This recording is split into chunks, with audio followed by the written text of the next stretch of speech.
Bonjour à tous, nous nous retrouvons aujourd'hui avec le dernier chapitre de l'année en biologie et technologie cellulaire, et ce chapitre numéro 10 portera sur la biologie végétale. Comme la dernière fois, c'est un chapitre qui est assez long, donc j'ai choisi de le découper en deux parties. Nous traiterons aujourd'hui le grand 1 jusqu'au grand 4, et nous réserverons le grand 5 et le grand 6 pour la semaine prochaine. En guise d'introduction, et peut-être pour lutter contre les effets du confinement, j'ai choisi de vous faire voyager un petit peu. Je vous emmène avec moi aux États-Unis, à la jonction entre le nord de la Californie et le sud de l'Oregon, dans le parc national Big Basin Redwoods. On y trouve une espèce d'arbre, des séquoias en l'occurrence, l'espèce de séquoia sempervirens, cela signifie séquoia toujours vert en latin, parmi lesquels on trouve l'arbre le plus haut du monde. Cet arbre a été baptisé Hyperion, c'est celui que je vous ai mis sur la photo en haut, et il a la particularité de mesurer 115,5 mètres de haut. On estime qu'il a plus de 2000 ans, mais malgré cet âge canonique, il continue à grandir. À titre de comparaison, la tour Eiffel fait 300 mètres de haut, donc c'est quand même honorable comme taille. Contrairement aux animaux qui sont capables de se déplacer dans leur environnement, les plantes, elles, restent entre guillemets ancrées dans leur environnement. Elles doivent donc s'adapter aux modifications de leurs conditions environnementales locales. Ça explique pourquoi, si on considère deux arbres de la même espèce, par exemple deux chênes ou deux pruniers, on va retrouver un certain nombre de similarités, mais aussi des grandes différences correspondant à cette adaptation à leur environnement. Malgré tout, on peut dégager un plan d'organisation commun à tous les végétaux. Cette organisation est le reflet de la manière dont les plantes se développent, mais aussi dont elles fabriquent et transportent les nutriments. À partir du grand 2 de ce chapitre, nous limiterons notre discussion aux angiospermes. Les angiospermes, ce sont les plantes à fleurs et qui donc, à la suite de ces fleurs, développent des fruits. Ils représentent 90% du règne végétal et ont l'intérêt d'être facilement utilisables et fréquemment utilisés en biotechnologie, notamment au service de l'industrie agroalimentaire. Donc comme vous le voyez sur cette diapositive, nous traiterons aujourd'hui le grand 1, le grand 2, le grand 3 et le grand 4. Nous réserverons la partie reproduction et biotechnologie végétale, donc le grand 5 et le grand 6, à la semaine prochaine.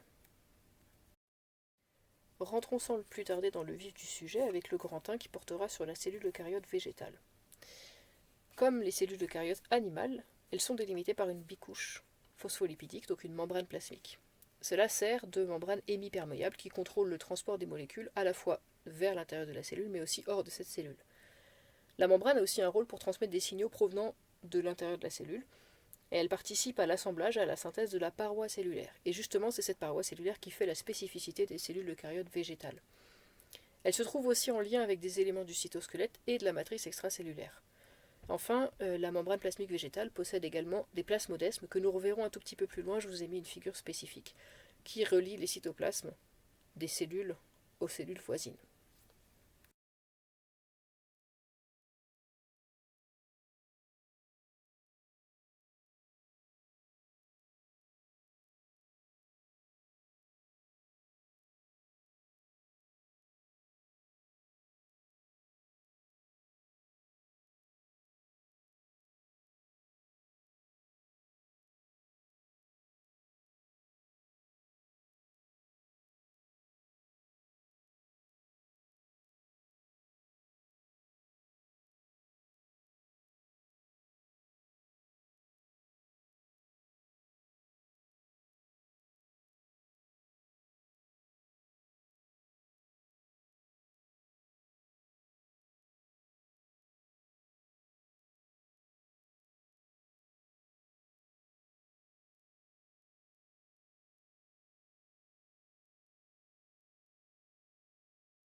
Chaque cellule végétale est capable d'accomplir sa fonction de manière autonome. Cependant, il est essentiel que les activités de toutes les cellules soient coordonnées au sein d'un même organisme.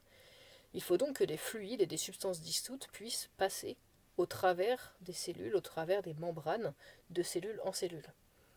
Et c'est le rôle justement joué par les plasmodesmes. Ce sont des sortes de filaments de cytoplasme qui s'étendent entre les cellules adjacentes. Ils permettent donc le passage des sucres, des acides aminés, des ions ou encore de tout un tas d'autres substances qui pourraient être véhiculées par ce biais.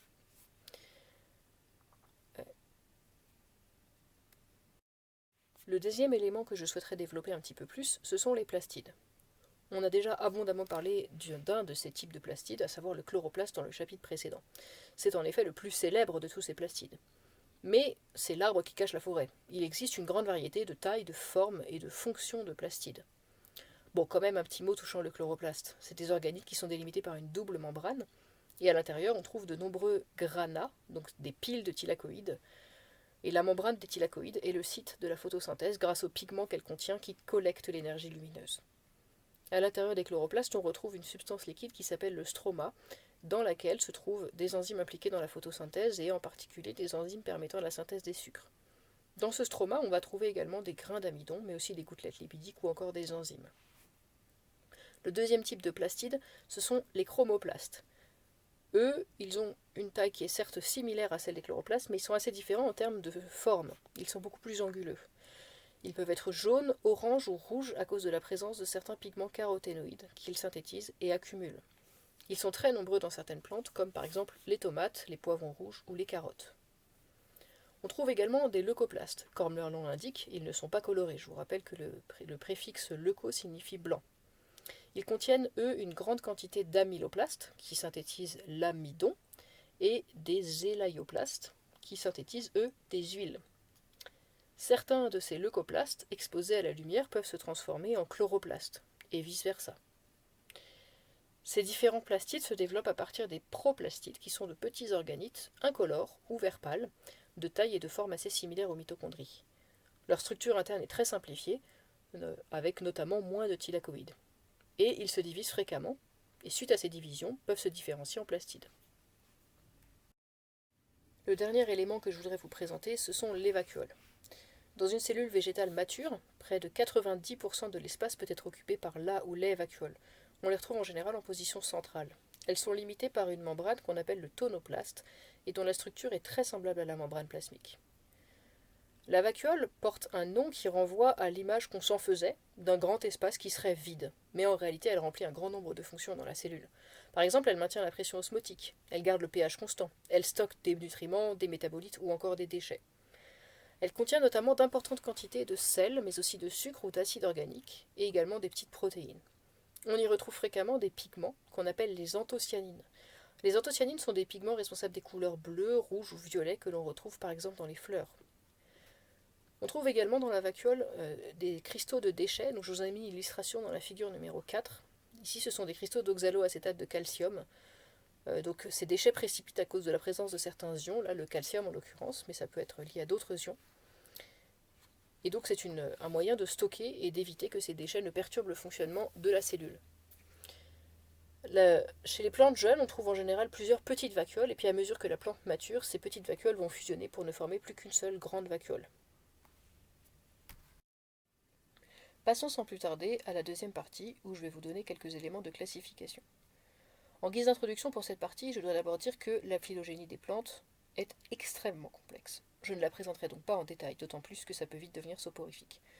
Et enfin, cette partie-là n'est pas au programme. Je veux simplement vous donner là quelques éléments de culture générale et quelques éléments de contexte aussi pour illustrer certains points que j'évoquerai plus tard. Première partie, la phylogénie des embryophytes. Les embryophytes, c'est une partie des végétaux présents sur la Terre. Mais c'est cet embranchement qui contient les angiospermes que nous allons ensuite détailler. Les caractéristiques communes aux embryophytes sont ici résumées. Il y en a 4 principales. La première, c'est qu'ils ont un cycle de développement avec une forme diploïde pluricellulaire et qui commence toujours par un embryon. Le deuxième élément, c'est qu'il y a mise en jeu lors de leur reproduction de 2 appareils reproducteurs. Un femelle qu'on appelle l'archégone et un mâle qu'on appelle l'antéridie. On le reverra mais la semaine prochaine. Troisième caractéristique, les épidermes des organes aériens de ces embryophytes sont protégés par une couche qu'on appelle une cuticule. Et enfin, ils possèdent tous une sporopollénine qui est une substance de protection contre la dessiccation.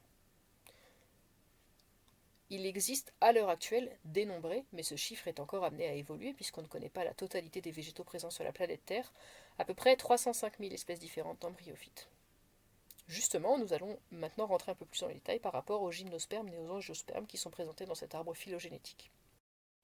Commençons par la partie gauche de cette diapositive, les gymnospermes. Ils ont un ovule nu et leurs ovaires sont portés par des pièces foliaires groupées sur un rameau fertile appelé cône. Donc une pomme de pin, c'est ni plus ni moins que les ovaires d'un sapin. Donc globalement, les gymnospermes, ce sont des conifères, sapins, mélèzes, séquoias, etc. Il y a seulement 603 espèces différentes de gymnospermes. Les angiospermes, c'est une famille bien plus abondante puisqu'il y a 270 000 espèces d'angiospermes différentes dénombrées à l'heure actuelle. Leur ovule n'est pas nu, il est enveloppé dans une structure qu'on appelle un carpel.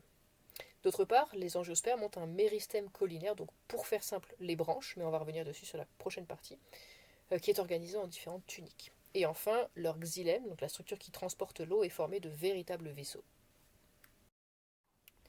La plupart des plantes que nous consommons sont des angiospermes, carottes, raisins, pommes, mais encore le maïs ou le blé. Au sein des angiospermes, on distingue deux grandes familles, les mono et les dicotylédones. Le terme cotylédon fait référence à la feuille ou aux feuilles qui se développent sur l'embryon d'une plante et qui jouent le rôle de réserve nutritive. Il peut donc y en avoir un ou deux. Depuis la fin des années 90, cependant, cette classification en mono et dicotylédones uniquement a été remise en cause. On estime que la famille des dicotylédones contiendrait plusieurs sous-familles. Mais je vous donne quelques éléments ici pour que vous ne soyez pas trop perdus si plus tard j'utilise certains de ces termes. Parmi les monocotylédones, on va retrouver des plantes comme les orchidées, le bambou, les palmiers, les lys, etc. La plupart des arbustes et des arbres à fleurs ou des légumes que nous consommons appartiennent quant à eux aux dicotylédones. Donc vous voyez que les veines sont en général parallèles chez les monocotylédones alors qu'elles sont branchées chez les dicotylédones.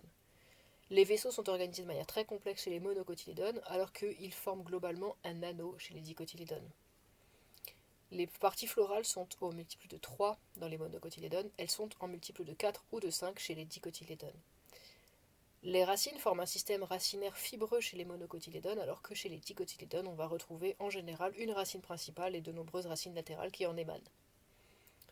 Voilà, cela termine cette deuxième partie avec quelques éléments de classification et nous allons rentrer un peu plus dans le vif du sujet concernant le développement des angiospermes.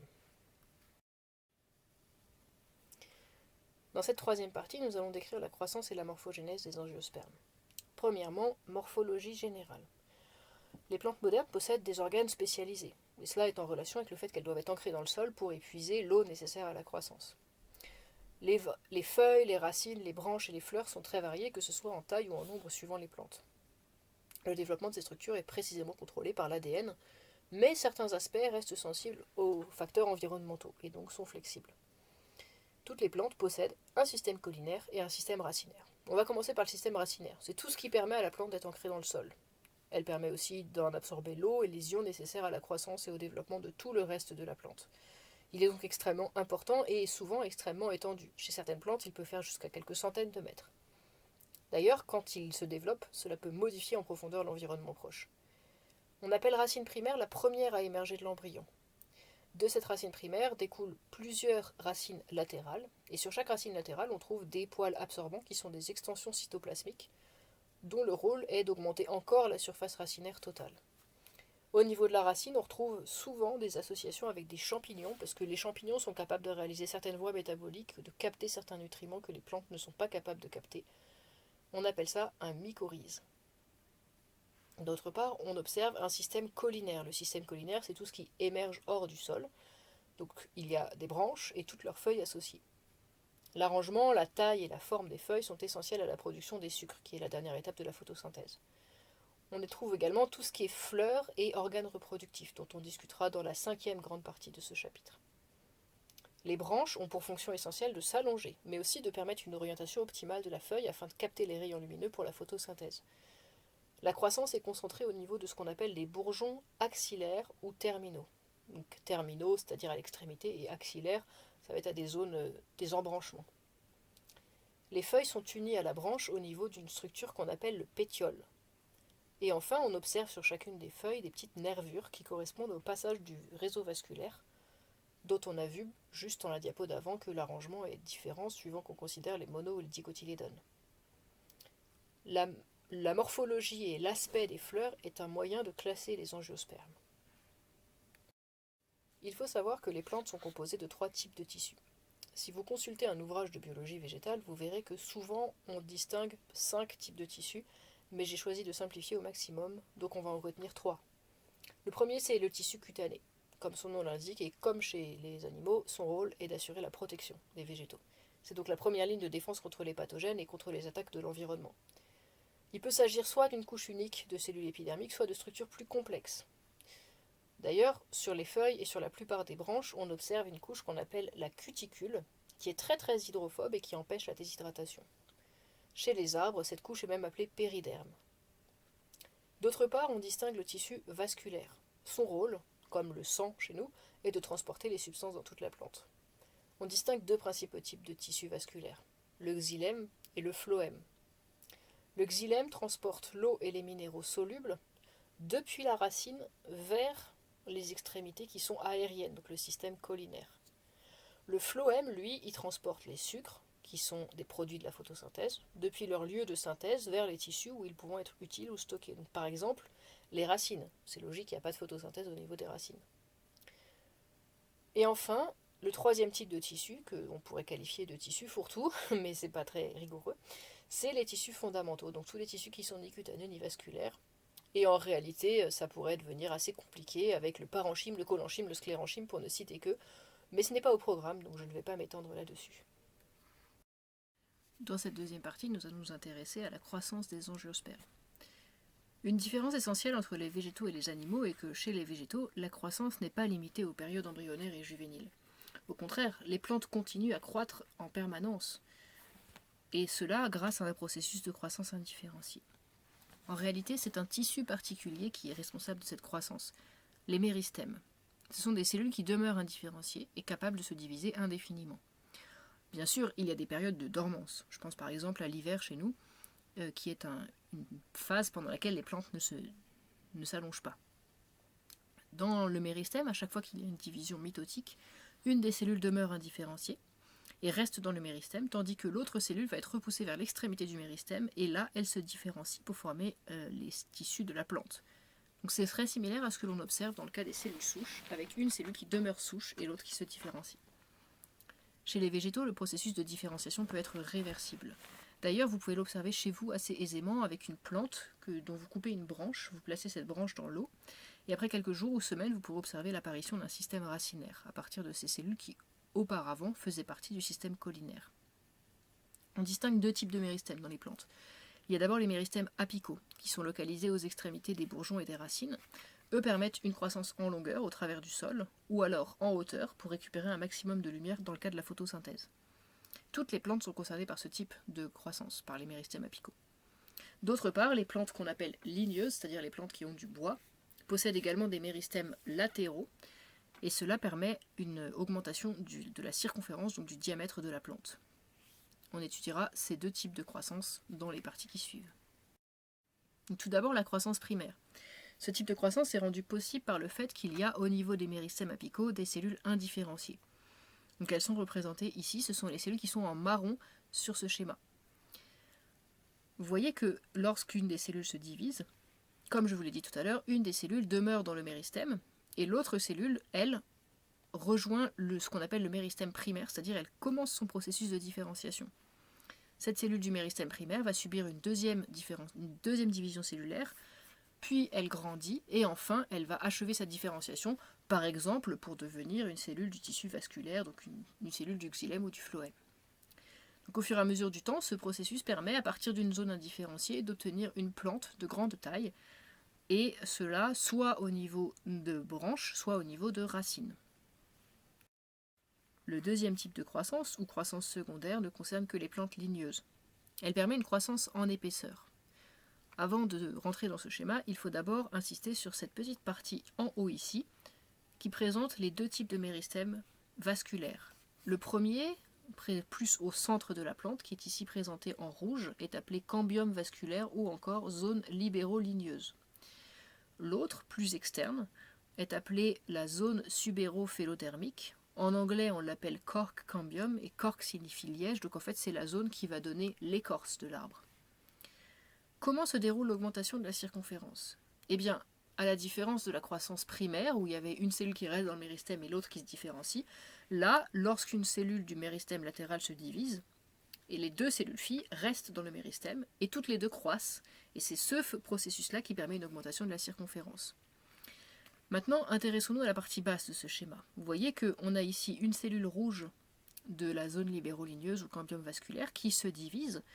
Donc les cellules sont repoussées, les cellules plus anciennes sont repoussées vers l'extérieur.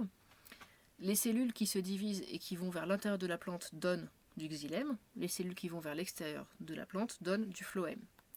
D'autre part, on a la zone subéro-phélodermique qui peut également subir des divisions, mais là uniquement vers l'extérieur, et dans ce cas-là, ça donne le liège, donc l'écorce de la plante.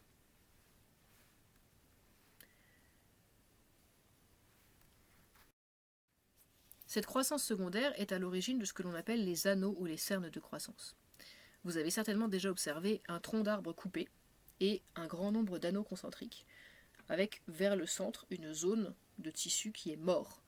Cette zone est appelée le duramen. Le duramen est formé des anciennes couches de xylème secondaire. C'est des cellules qui ne transportent plus l'eau. En fait, elles ont été bouchées par la résine, mais cette résine empêche que le tronc ne pourrisse. Autour, il y a un grand nombre de cernes. Ces cernes, ce sont des cellules du parenchyme qui transportent de l'eau et des nutriments, mais qui ont aussi pour rôle de stocker des nutriments et de participer à la réparation des tissus. On trouve un petit peu plus vers l'extérieur une zone qu'on appelle l'aubier. L'aubier correspond à une couche de xylème secondaire plus jeune et très active qui transporte la sève. Chaque année, les arbres connaissent 2 périodes de croissance, une au début du printemps et une à la fin de l'été. Et les cellules qui sont formées au cours de ces 2 périodes ont des parois de structure légèrement différentes, pas la même composition en cellulose et en hémicellulose, ce qui fait qu'on observe pour chaque phase de croissance une cerne.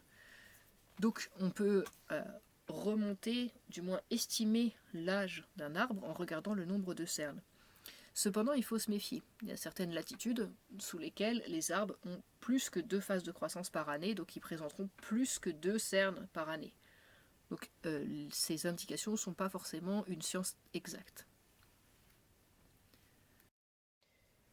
Nous allons passer à la 4e et dernière partie pour aujourd'hui, la réponse des plantes à leur environnement.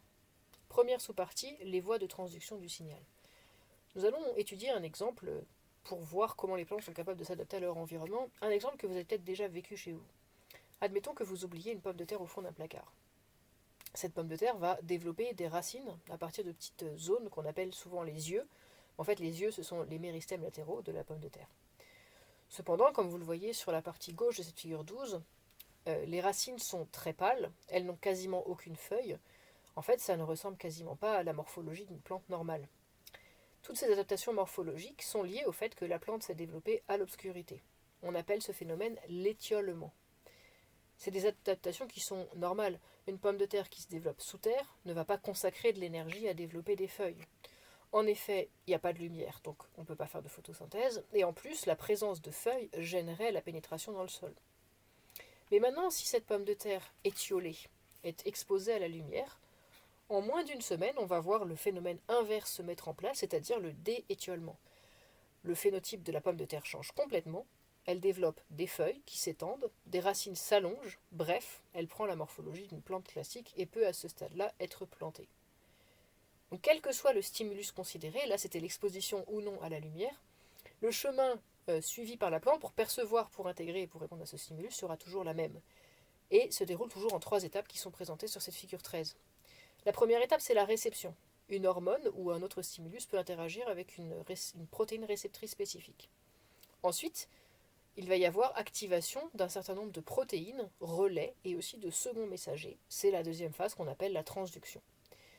Et enfin, suite à ces différentes étapes intermédiaires, il va y avoir une réponse, c'est-à-dire que l'activité de différentes cibles sera modifiée. Cela peut être une modification au niveau du noyau, par exemple l'activation de la transcription de certains gènes, ou tout simplement la modification de la structure de certaines protéines, par exemple par phosphorylation. Dans le cas de notre pomme de terre, le récepteur qui permet de capter cette apparition de la lumière et donc de déclencher le déétiolement, c'est une protéine non membranaire qu'on appelle le phytochrome. Lorsque le phytochrome est activé, ça provoque une modification de la concentration en ion calcium. Ensuite, Ces ions calcium activent d'autres protéines, notamment une qui fabrique du GMP cyclique. Et en réponse à ce GMP cyclique, tout un tas de phytohormones sont produites, et cela permet la croissance en longueur, le développement de feuilles, bref, de faire de la photosynthèse. Nous avons vu dans la partie précédente que la première étape de transduction du signal, c'est la liaison d'une hormone à son récepteur spécifique. On vous a certainement précédemment défini une hormone comme étant une molécule de signalisation qui est produite en faible concentration par une partie d'un organisme et transportée vers d'autres parties. Là, elle se lie à un récepteur spécifique et engendre des réponses appropriées. Chez les animaux, les hormones sont le plus souvent transportées dans le sang. Cependant, les végétaux n'ont pas de système parfaitement équivalent. En plus, certaines phytohormones agissent de manière locale.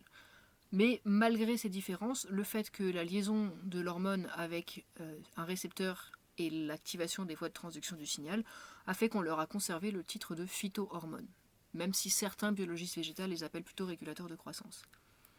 Comment a-t-on découvert les phytohormones ?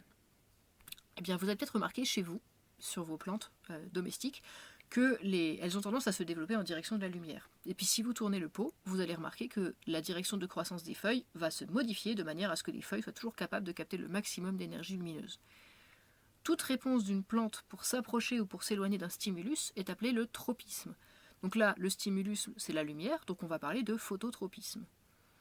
L'étude du phototropisme n'est pas toute jeune, elle remonte en effet aux années 1800. Darwin, celui-là même qui a formulé la théorie de l'évolution, et son fils Francis avaient comme autre passion que les tortues des Galapagos, les plantes. Et ils ont remarqué que pour observer cette croissance des plantes en direction de la lumière, il fallait que soit présente l'extrémité. Donc ils ont fait une expérience où ils ont par exemple coupé l'extrémité ou alors recouvert l'extrémité avec un chapeau opaque, et ils ont remarqué que si l'extrémité n'était pas là, la plante ne croissait pas en direction de la lumière. Quelques années plus tard, ces travaux ont été repris par Peter Boysen Jensen. Lui a montré que dans ces plantules, on pouvait couper l'extrémité de la plante et la remettre en contact avec le reste, mais en mettant entre les deux, en sandwich, un petit bloc de gélatine. La gélatine est un matériau perméable et on observe que la plante continue à se courber en direction de la lumière. Par contre, ça ne fonctionne plus si vous placez l'extrémité sur du mica. Le mica, c'est un matériau qui est complètement imperméable. Donc à ce stade-là, on savait qu'il y a bien un signal chimique qui est capable de diffuser depuis l'extrémité vers le reste de la plante et que ce signal chimique est responsable du phototropisme. Il a fallu attendre bien plus tard, 1926, et les travaux de Fritz Wendt, qui a isolé ce composé. Lui a pris une extrémité de la plantule et il l'a placée sur un bloc d'agar. L'agar, c'est un matériau gélifié, un peu comme la gélatine. Et donc, le fameux composé qui est censé induire le phototropisme va diffuser dans le bloc d'agar et va l'imbiber. Ce bloc est ensuite placé sur une plante dont on a coupé l'extrémité. Et là, on remarque que la plante va croître de manière droite si on positionne le bloc au milieu de la tige. Par contre, si on place le bloc de manière légèrement décalée par rapport au centre de la tige, la croissance se fera de manière incurvée. Et donc, il faudra encore attendre quelques années pour que ce fameux composé contenu dans le bloc d'agar, représenté en rose ici, soit isolé et on lui a donné le nom d'auxine. Ainsi, les plantes qui sont exposées à la lumière vont croître en direction de la source lumineuse grâce à un composé libéré au niveau de l'extrémité. Il y a davantage de libération d'auxine au niveau du côté sombre, et l'auxine provoque une division plus importante et une croissance cellulaire plus importante, ce qui fait que la plante se courbe en direction du soleil. Il existe bien d'autres hormones en plus que l'auxine. D'ailleurs, l'auxine n'a pas que pour rôle d'influencer dans le phototropisme. Vous voyez qu'elle stimule l'allongement des tiges, la croissance des racines, la différenciation, le développement des fruits, etc. Le deuxième type d'hormones que l'on peut retrouver chez les végétaux, ce sont les cytokinines. Il ne faut pas les confondre avec les cytokines, qui sont des petites molécules impliquées dans la réponse immunitaire, et qui sont particulièrement délétères dans les formes graves du Covid-19. Les cytokinines, donc, affectent le développement des racines, la différenciation.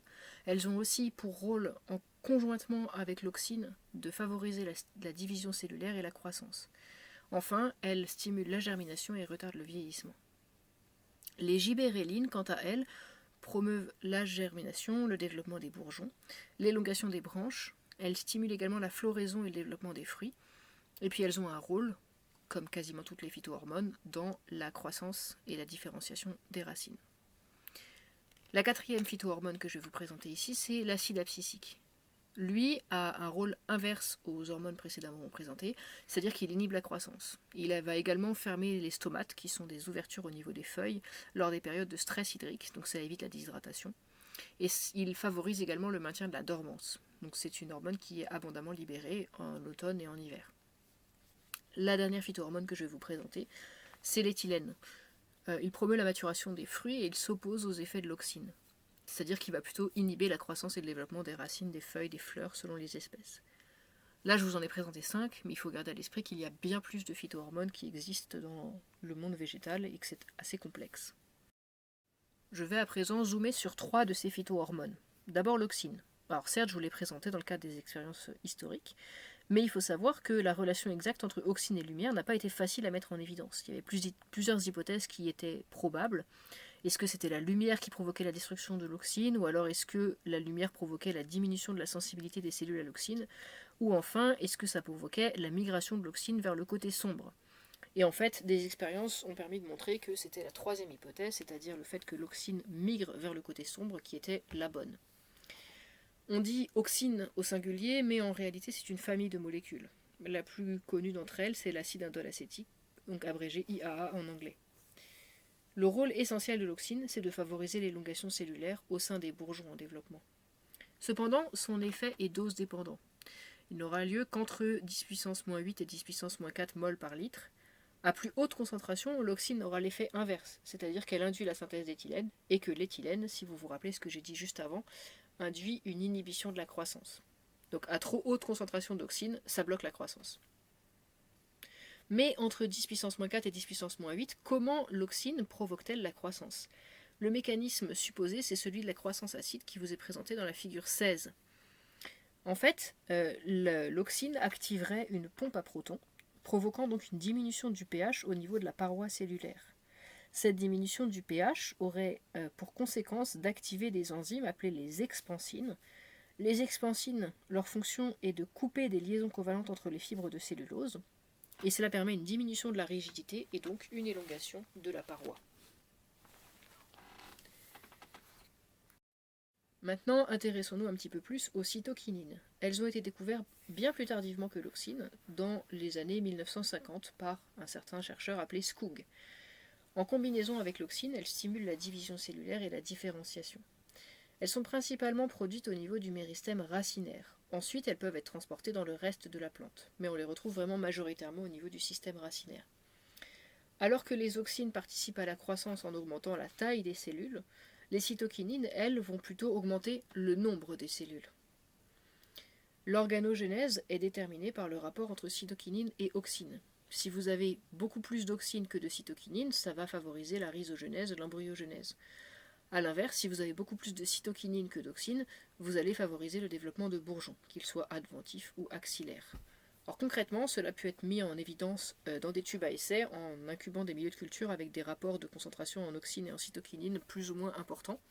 Donc vous voyez que en présence de grandes quantités d'auxine, on va avoir développement du système racinaire très important. En présence de peu d'auxine mais de beaucoup de cytokinine, c'est le système collinaire qui va prendre le dessus. Et par contre, quand les deux valeurs sont à peu près égales, on a ce qu'on appelle un CAL, c'est-à-dire une zone indifférenciée, ni collinaire ni racinaire.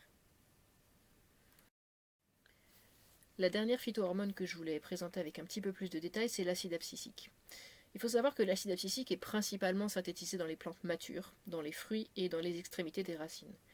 Cette hormone a été nommée ainsi parce qu'elle induit l'abscission, c'est-à-dire la chute des fleurs de coton. Plus tard, on a montré qu'en fait, ce n'était pas un rôle joué réellement par l'acide abscisique, donc on ne l'avait pas nommé de manière cohérente avec son rôle, et que c'était plutôt l'éthylène qui jouait ce rôle. Cependant, on n'a pas renommé l'acide abscisique. L'acide abscisique est à l'origine de la formation des bourgeons en hiver, qui peuvent traverser les mois froids parce qu'ils demeurent en dormance. Et il a aussi pour rôle d'inhiber la germination des graines et d'aider la plante à se protéger contre différents stress.